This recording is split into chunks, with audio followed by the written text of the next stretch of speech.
Τι είναι αυτό?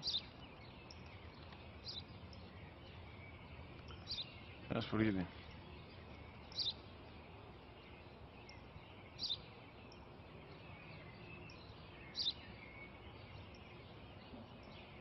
Τι είναι αυτό? Μόλις τώρα στο είπα, πατέρα, σπουργίτι είναι.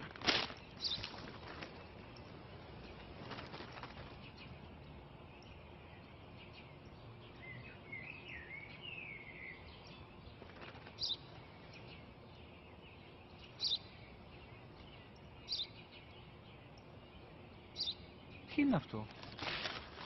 Ένα σπουργίτι είναι, πατέρα. Ένα σπουργίτι.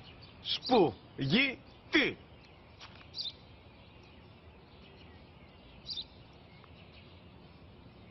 Τι είναι αυτό? Γιατί το κάνεις αυτό το πράγμα, μπορείς να μου πεις? Τόσες φορές σου είπα, είναι ένα σπουργίτι. Δεν το καταλαβαίνεις. Πού πας?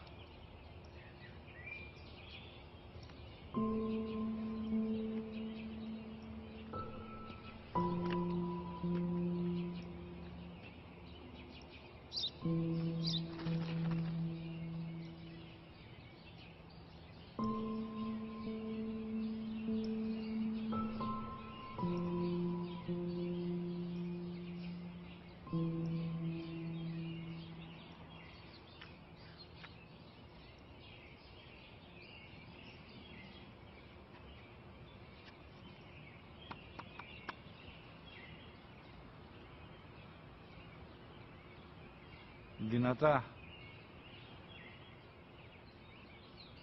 Σήμερα ο μικρός μου γιος που πριν λίγες μέρες έκλεισε τα 3 καθόταν μαζί μου έξω στο πάρκο όταν ένα σπουργίτι ήρθε και κάθισε απέναντί μας. Ο γιος μου με ρώτησε 21 φορές τι ήταν αυτό και του απάντησα και τις 21 φορές ότι ήταν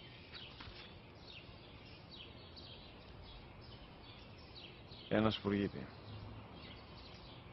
Τον αγκάλιασα τρυφερά και τις 21 φορές που μου έκανε την ίδια ερώτηση ξανά και ξανά, χωρίς να εκνευριστώ, νιώθοντας στοργή για το αθώο μου αγοράκι.